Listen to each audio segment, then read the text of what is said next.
matinal nuestra casa en esta mañana, porque todavía es mañana, son las 11:37, para abordar un tema que también lo hablamos con Edith al comienzo, que tiene que ver con el cambio de mando, ¿cierto?, de Donald Trump el día de ayer en Estados Unidos. Por segunda vez, él está al mando de ese país, de Estados Unidos, y acá nos encontramos con un cientista político, investigador y docente de la UDD, que nos va a acompañar en esta mañana. Él es Juan Pablo Sim, para abordar este tema y otros más relacionados también con el tema internacional. ¿Cómo estás? Bienvenido. Hola, muy buenos días. Hola. Todo bien, todo bien. Gracias por acompañarnos hoy. Bueno, tú además eres PhD en política internacional, entonces corresponde, ¿cierto?, que tengamos esta conversación y hagamos un análisis profundo de lo que ha pasado en las primeras horas ya de Donald Trump al mando nuevamente de Estados Unidos, porque nos podríamos quedar con el análisis del discurso, pero claramente aquí lo importante es lo que ha hecho, las decisiones que ya ha tomado en ¿cuánto? ¿Menos de 24 horas? Mira, yo agradezco que mi cámara no sea tan buena porque esto ha sido una maratón viendo todo lo que ha hecho. Ha sido una locura. Tengo aquí una lista de las órdenes ejecutivas, que es lo que en Chile conocemos como los decretos, que Trump ya, o sea, la cuenta del primer día, no las primeras 24 horas, sino que el primer día correspondiente al 20 de enero fue 26, ¿ya? 26 órdenes ejecutivas, esto para tener un orden de magnitud. Biden en sus primeros 100 días firmó 42. Trump en su primer mandato, en los primeros 100 días, 33. Más de la Obama, mitad. 19. Y en menos de 24 horas, Trump firmó 26. Y si estas 26 las vemos por temática, hay 5 de inmigración y frontera, 2 de salud y cambio climático, 4 de justicia, 2 de energía, 1 de género y derechos, 3 de política exterior. No, o sea, estuvo ocupado el hombre. Esto ha sido bien, por así decirlo, ha sido como una suerte de vorágine de cosas que está haciendo, porque en mi opinión, a pesar de que todo el mundo cree de que Trump tiene, por así decirlo, la institucionalidad norteamericana en el bolsillo, porque tiene mayoría en las dos cámaras, eso no es tan así, ¿ya? Él tiene mayoría, sí, pero sobre todo tiene una mayoría muy tenue en la Cámara de Representantes, de, si no me equivoco, solamente 5 de más de 230, 240. Entonces, básicamente él necesita aprovechar esta luna de miel, y para eso está tratando de avanzar con la gran mayoría de políticas en los primeros 100 días. ¿Por qué? Porque al final él no puede ir a la reelección, pero los representantes y los senadores sí.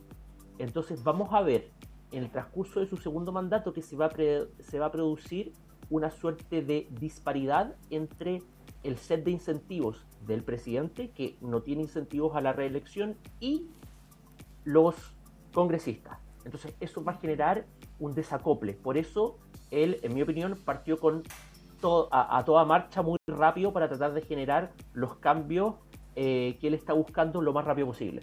Preguntarte también, Juan Pablo, con respecto al discurso del presidente de Estados Unidos ayer. ¿Cumplió con las expectativas tal vez de la misma prensa estadounidense, de las personas que estaban atentos a este ayer? Sí, fue súper bombástico. De hecho, muchas personas esperaban que, como es costumbre, no solamente en Estados Unidos, sino que también en gran parte del mundo, lo hemos visto en Chile, sin ir más lejos, el propio presidente Boric, que fue electo con cierta plataforma, él ha gobernado de manera bastante más pragmática y ya ha tenido un discurso mucho más de centro que lo que tuvo en la campaña. Bueno, algunas personas esperaban algo similar, pero de nuevo, Trump en este segundo mandato tiene un set de incentivos distintos, ¿ya? Él no necesita jugarle o jugar al centro. Es por eso que fue un discurso súper bombástico. Dejó de lado, en cierto sentido, el tema de las tarifas. Al parecer, el tema de las tarifas lo va a patear un poco, lo va a poner un poco en el congelador por un par de días o meses para lograr un tema con el presupuesto. Pero más allá de eso, cumplió bastante.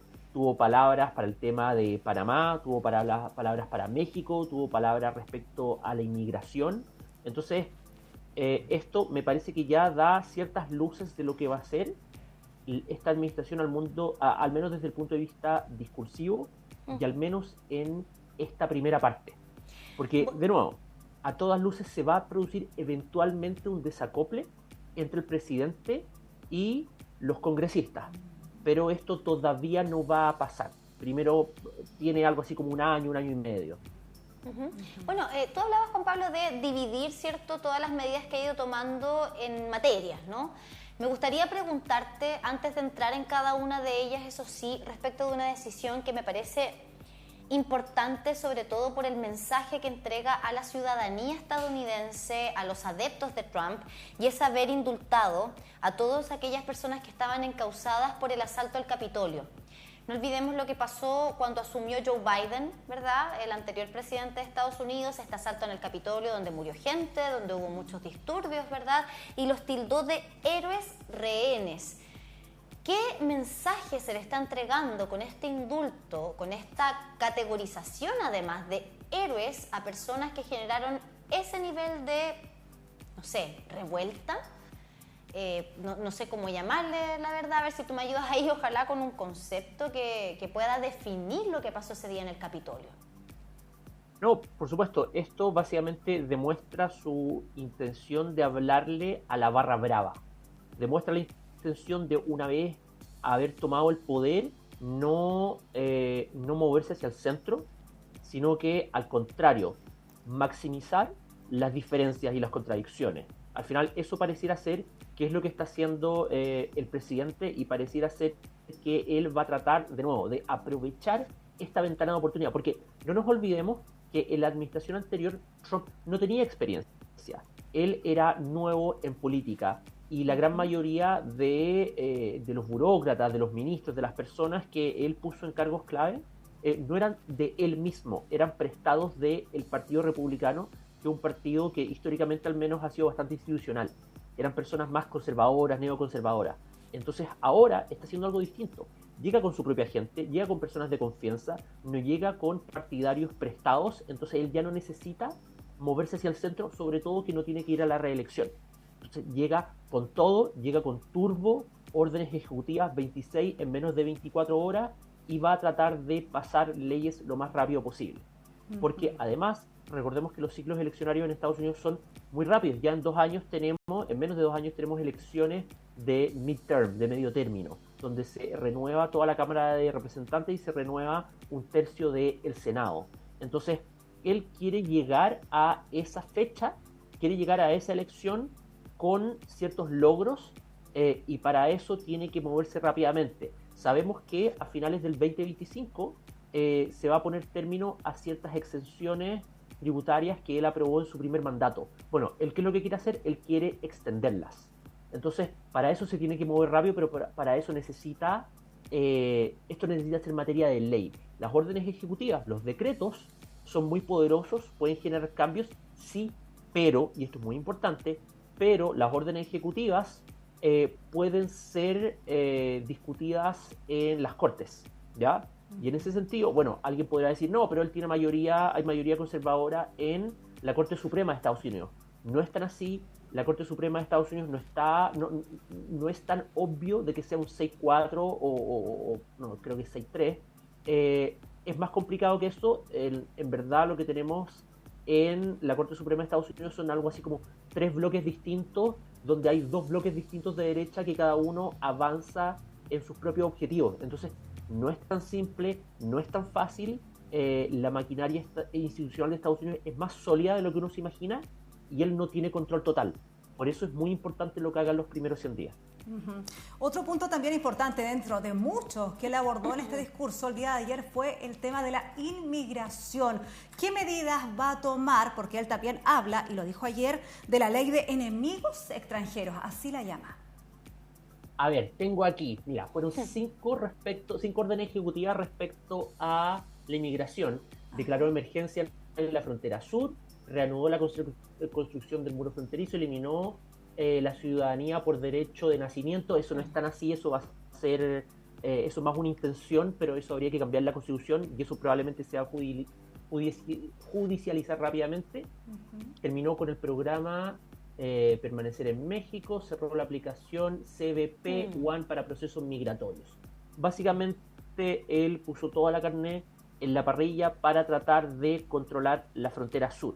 Y tenemos que la administración anterior había implementado una serie de políticas pragmáticas, entendiendo que es una frontera muy porosa, y había decidido no necesariamente facilitar la migración, pero sí el poder obtener cierta información de quién estaba atravesando la frontera. Bueno, Trump le habló a la barra brava y sumado a esto clasificó ciertas organizaciones criminales como terroristas, lo que en teoría le entregaría ciertas facultades para poder perseguirlos, ¿ya? Entonces, de nuevo, tenemos que estar utilizando una serie de órdenes ejecutivas para generar acción y acción rápida que no necesite pasar por el Congreso.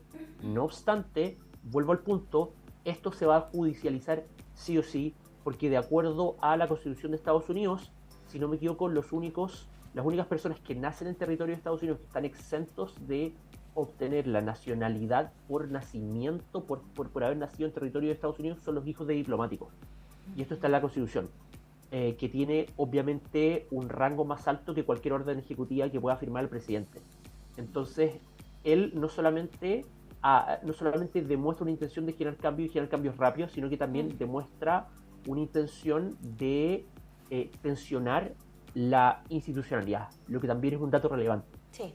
Ahora, ojo con lo que puede pasar con México. México está bastante tenso, me imagino, en este momento, porque no solo se va, entiendo, a militarizar la frontera, de acuerdo a lo que tú mencionabas, ¿no? Este estado de emergencia en la frontera sur, que es con Estados Unidos, se retoma la construcción del muro, pero además está esta intención de cambiar el nombre del Golfo de México por Golfo de América, lo que hizo estallar la risa de Hillary Clinton, que comentábamos hace un rato, ¿cierto? Acá, pero también está esta denominación de los cárteles mexicanos, aquellos cárteles que se dedican al narcotráfico, como terroristas. No como crimen organizado, no como criminales de alta connotación, no, derechamente como terroristas. ¿Qué pasa con todos estos factores que hemos comentado y la relación con México? No, claro, a ver, claramente esto nos habla de una relación que va a ser de mucha más tensión. Evidentemente, a los elementos que tú mencionas hay que sumarle las amenazas de tarifas a México y a Canadá por 25%, ¿ya? Entonces, obviamente esto nos habla de un Estados Unidos una administración Trump que busca avanzar sus intereses por medio de algo así como una negociación hostil, ¿ya? Lo que es muy distinto a algo así como los últimos 100 años de política exterior de Estados Unidos, en donde Estados Unidos las negociaciones, al menos a puerta cerrada, podían ser durísimas. Estados Unidos estaba dispuesto a generar amenazas, estaba dispuesto a hacer pagar a sus socios, pero no de una manera públicamente agresiva. Y esto, en mi opinión, nos demuestra una ferviente creencia del presidente Trump y sus seguidores en que utilizar la fuerza para generar cambios es una política efectiva. Respecto a esto, mi análisis es que sí es efectivo hasta que deja de ser efectivo. ¿Qué quiere decir esto? Que el poder, que Estados Unidos es el país más poderoso del mundo, eso es indudable, tiene límites. El poder tiene límites. Hay ciertas cosas que simplemente no puedes lograrlas por la fuerza. Hay muchas que sí, pero otras que no. ¿Y dónde está la línea? El mejor ejemplo de esto es lo que le pasó a Estados Unidos en Irak y Afganistán. Tú simplemente no puedes crear una nación democrática y libre y próspera por la fuerza. Eso simplemente no se puede. Ok, ese es el caso paradigmático, ese es el extremo. ¿Dónde está la línea de lo que se puede y lo que no se puede lograr por medio de la fuerza? No lo sabemos, pero de nuevo, muchas veces, y en la larga historia en la historia tenemos múltiples casos de naciones muy poderosas que han buscado generar ciertos cambios, que han buscado avanzar sus intereses por medio de la fuerza y se dan cuenta que simplemente no es el mejor camino. Y de nuevo, no nos olvidemos que el principal problema que tiene Estados Unidos hoy es China. Y China, a todas luces, no es un país que Estados Unidos pueda enfrentarse solo. Estados Unidos sigue siendo más grande, sigue teniendo, al menos en este minuto, una economía en mejor estado, todo lo que tú quieras, pero tú no puedes derrotar a China por ti mismo, porque China ya tiene tal poder gravitacional que necesitas de socios, necesitas de aliados. Y si es que Estados Unidos utiliza la fuerza para generar cambios sin tomar en cuenta a los aliados, se va a ver en un problema, ¿ya? Entonces, básicamente, en mi opinión, el poder tiene límites y lo que busca el presidente Trump a corto plazo puede tener ciertos efectos, pero a largo probablemente va a ser más costoso que otra cosa. Nos imaginamos, claro que sí. Por otro tema, también él ayer habló y abordó el tema que tiene que ver con el Acuerdo Climático de París. Él dice precisamente que tiene las intenciones de abandonar, de participar en este acuerdo. Sí, claro, ya lo hizo, ya firmó, fue de las primeras cosas que hizo, al igual que en su primer mandato, firmar una orden ejecutiva para abandonar el Acuerdo de París. Esto nos habla de... Lo que pasa es que esto tiene una gran... esto está ligado a toda la matriz energética y de exportación de Estados Unidos, ¿ya? Y él básicamente le está hablando no solamente a su base MAGA, que han visto el tema del petróleo como algo, si tú quieres, identitario, como el derecho de manejar una F-150 que gasta 6-5 kilómetros por litro, va más allá, sino que también dice relación con la matriz energética y la eficiencia energética. No nos olvidemos que, por ejemplo, Alemania, que ha avanzado mucho en energías limpias en este minuto, tiene grandes problemas en su generación de electricidad. La electricidad en Alemania está siendo muy cara, en gran medida porque dejaron de lado y apagaron sus centrales nucleares y han tratado de convertirse a energías más limpias. Bueno, Trump le habla a su base, pero también le habla a la base industrial del país, de que si es que Estados Unidos quiere mantener su dominancia, necesita energía barata. Entonces, tiene estos dos elementos, se ha transformado en un discurso identitario, el tema del petróleo, de la energía y de las regulaciones medioambientales, pero también tiene una pata no menos importante económica, en donde un país como Estados Unidos, que tiene, gracias al fracking, acceso muy importante al petróleo, si es que utiliza esto, básicamente le entrega una ventaja comparativa frente a otras potencias manufactureras que tienen energía más cara, como por ejemplo Alemania. Y ahí es cuando dice vamos a perforar. Claro, real. Y sin importar mucho lo que pueda ocurrir. Ahora, en materia de salud, sería interesante también abordarlo, Juan Pablo, porque Estados Unidos tiene en niveles internos muchas problemáticas con respecto a su sistema de salud. El tema de los seguros, ¿no? Es muy caro. Bueno, ahí tú nos puedes ayudar un poquito a entender más el panorama interno, pero hoy día además se suma esta decisión, no sé si ya habrá estado zanjada o no, de retirarse de la Organización Mundial de la Salud. Efectivamente, él ya firmó la orden ejecutiva para salirse de la Organización Mundial de la Salud. Probablemente sea más complejo que eso en un sistema como el norteamericano. No sé cómo funciona el mecanismo específico para irse de la Organización Mundial de la Salud, pero yo separaría las cosas. Uno es el desastre que tiene Estados Unidos respecto a su sistema de salud interno, y digo desastre no porque sea necesariamente un mal sistema, sino porque es un sistema muy desordenado en donde se utilizan muchos recursos públicos y funciona muy mal en virtud de la cantidad de recursos que tiene, ¿ya? Por un tema de organización, es de los países que respecto a su ingreso utiliza más recursos en salud y que obtiene muy malos resultados respecto a esa cantidad de recursos. Eso es un tema que es un tema tremendo de política interna. Lo otro, la Organización Mundial de la Salud dice más relación a el rol que tuvo la Organización Mundial de la Salud durante la epidemia del COVID-19. Recordemos que durante esa crisis Trump era presidente y la Organización Mundial de la Salud hizo una serie de recomendaciones que fueron tomadas en un principio, después no tanto. Entonces, yo te diría que la decisión para salirse de la Organización Mundial de la Salud dice más relación con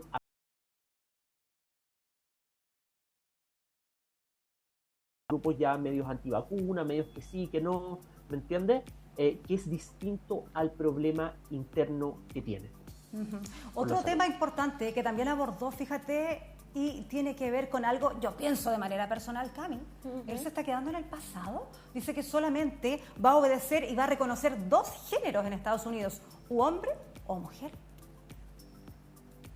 Sí, es que, a ver, esto dentro de todo igual es interesante porque el tema del género no fue particularmente relevante en la campaña. De hecho, si volvemos a la campaña, en particular al periodo de primarias, Donald Trump se enfocó principalmente en el tema de la inmigración y en temas económicos, mientras otros potenciales candidatos como Ron DeSantis se enfocó fuertemente en el tema identitario. Y de hecho Trump en un minuto dijo, oye, eso de los géneros, yo no entiendo nada de eso. A mí eso no me interesa, son puras tonteras, yo me enfoco en inmigración y economía. Y él pudo leer muy bien al votante medio norteamericano que le preocupaba sobre todo el tema económico de la inflación, cómo había subido el costo de la vida. Dicho eso, sigue existiendo una base importante y el tema como de la guerra cultural también es parte de su base, ¿ya? Él ya ganó la elección y de nuevo pareciera ser que su posicionamiento empieza a ser más hacia su base y no tanto hacia el centro, porque de nuevo, él no necesita ser reelecto, ¿ya? Y desde ese punto de vista, él le hace caso a su base, America First, MAGA, y tenemos que el gran exponente de esta base desde el punto de vista ideológico es su vicepresidente, J.D. Vance. Y desde ese punto de vista se asocia una serie de políticas relacionadas al género, ¿ya? Y en Estados Unidos, de hecho, existe una discusión súper fuerte al respecto, en particular respecto a el tema de la participación de hombres, de personas con cromosomas XY en deportes de mujeres, es decir, cromosomas XX, ya para ponerlo en los términos más científicos, más aceptados posibles. Y eso ha generado una controversia brutal, y de hecho él ya firmó una orden ejecutiva respecto a eso, respecto al tema del género y los deportes, si no me equivoco, que es una de las manifestaciones más importantes de este elemento de la guerra cultural. Entonces, de nuevo, destacar que el tema de la guerra cultural no fue tan relevante durante la campaña, pero ahora puede tomar más relevancia porque ya no hay votos en juego y él no va a la reelección.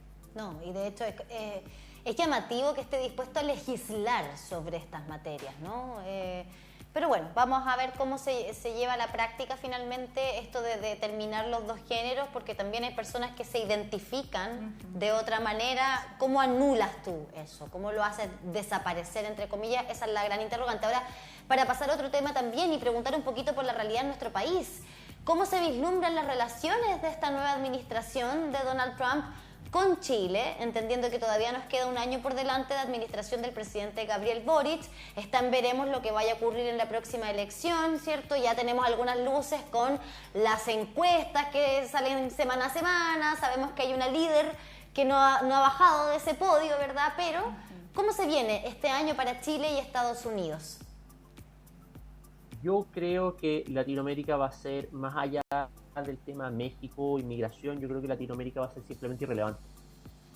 Al menos durante el primer año, porque, a ver, tenemos que el secretario de Estado, que es Marco Rubio, que a él Latinoamérica le interesa mucho, él es hijo de inmigrantes cubanos, habla perfecto español, conoce muchísimo del tema y le interesa.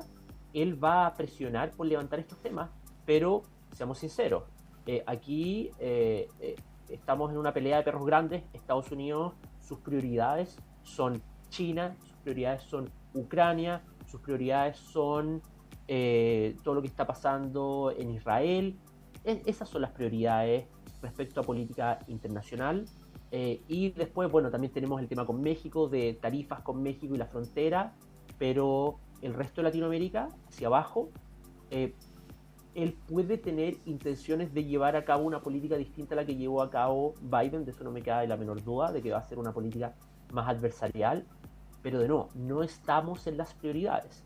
Y en ese sentido, es posible que al minuto en que llegue algún proceso de toma de decisión relevante, es posible que ya haya cambiado el gobierno de Chile, y es por eso que es muy probable que la siguiente administración de Chile que asume el 2026 sea la que tenga que lidiar principalmente con la administración Trump 2.